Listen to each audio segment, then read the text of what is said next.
Okay, so my name's Wayne Osborne. I'm a chicken and turkey farmer. Yeah. I would like to talk about the illusion of our local food security. We need to ask ourselves, should a community have jurisdiction over its local food supply? Should it? This is the question we all need to ask ourselves. Is it reasonable to expect a local community's right to food to be subject to provincial, national, and international regulators? Is it reasonable to expect local communities to bend a knee to provincial, national, and international political agendas simply to secure food? Why do we? Many in the political world talk about food security, but they rarely speak in terms of food sovereignty.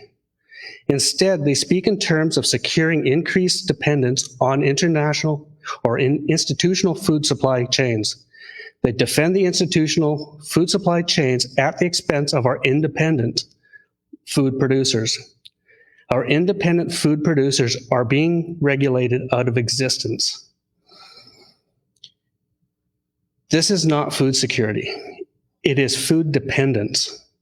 Real food security requires food independence at the local level. What is real food security? It is helpful to think of food security as a three-legged stool. It needs all three legs to function properly. The first leg is the land and infrastructure required to produce the food. This is what most in the political world point to when talking about local food security. But it alone cannot feed us. The second leg is the genetic inputs required to produce the food. Our local communities must have sovereign control over those genetics that are adapted to our region. Unfortunately, 90% or more of the food produced locally is genetically controlled by a small handful of transnational corporations. This degree of dependence reinforces our illusion of food security. The third leg is the skill and knowledge we need to utilize the local genetics on local land in a productive and economically sustainable way. After 20 years of attempting to build an economically viable farm utilizing genetic inputs that I have sovereign control over, I can tell you from experience that this is much harder than one would think. Our society has lost the genetics and lost the knowledge. We have all but lost our food sovereignty. It took my farm 15 years to build the genetics and the knowledge needed to become an economically viable, independent poultry farm. My wife will tell you that it takes a special kind of insanity to make that investment.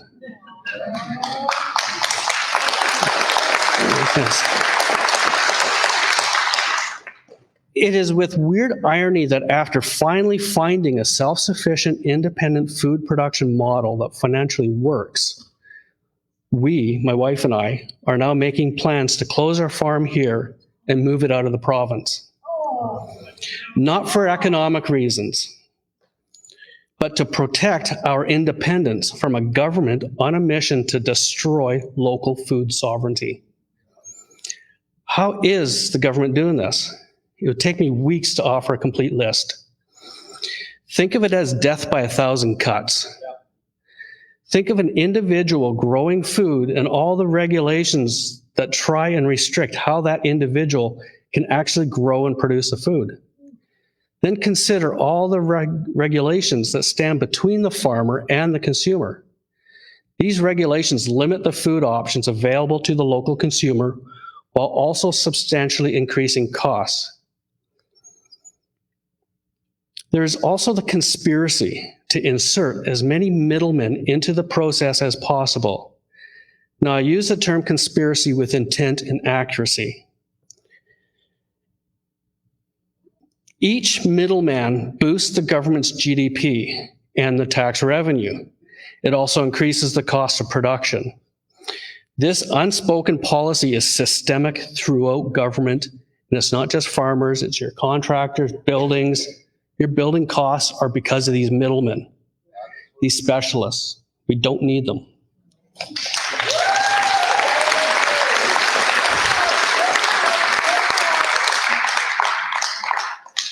Let's focus on one of the most troubling regulations policies, the weaponization of our water. Yeah.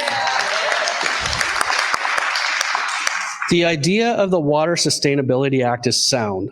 We should be proactive in protecting the integrity of our aquifers. Unfortunately, the Act was not actually written for this purpose. It was written for the benefit of the institutional and corporate exploitation of our water reserves. This is a big one, and I'll leave most of the details for another time, but we'll mention two troubling aspects with respect to food security. First, a private farmstead cannot comply with the Water Sustainability Act without giving up their right to privacy. By complying, the government gains the right to enter the farm without a warrant and place restrictions on the farm without fact-backed justification or a court order. They can shut the farm down based on opinion. Second, we have much land being protected in the Agricultural Land Reserve, the ALR, without water rights. What is the point of preserving farmland if we don't include water rights with the land? A much more sensible policy is for all land being preserved in the ALR to have a basic amount of water rights automatically attached to its title.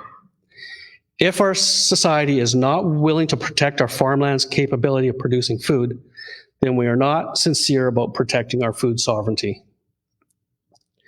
Now let's shift and relate to this to Nanaimo. Like in most communities, you all have water restrictions. I hope you do. I don't live in Nanaimo, I'm my area H. Right? Then why are they still handing out building permits and increasing the demand on your water reserves?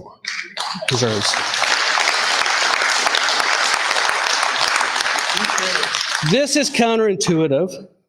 Are the water restrictions legitimate, or is your water supply being weaponized against you? In conclusion, I was asked to list one or two solutions to solve the problem discussed today.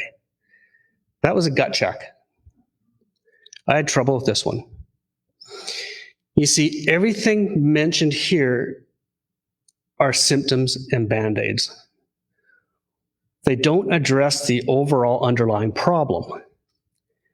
In all honesty, we are on the brink of transitioning to a totalitarian communist society.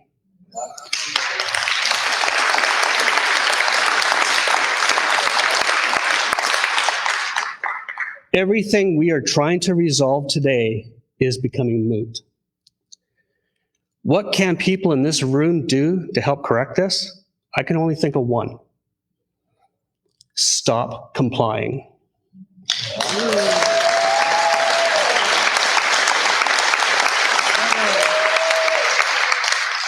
Compliance is the lifeblood of the communist agenda.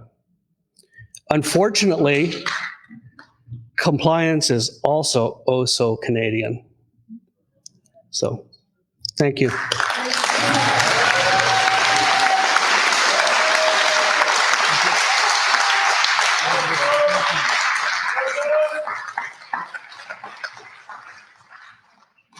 Thanks, Farmer.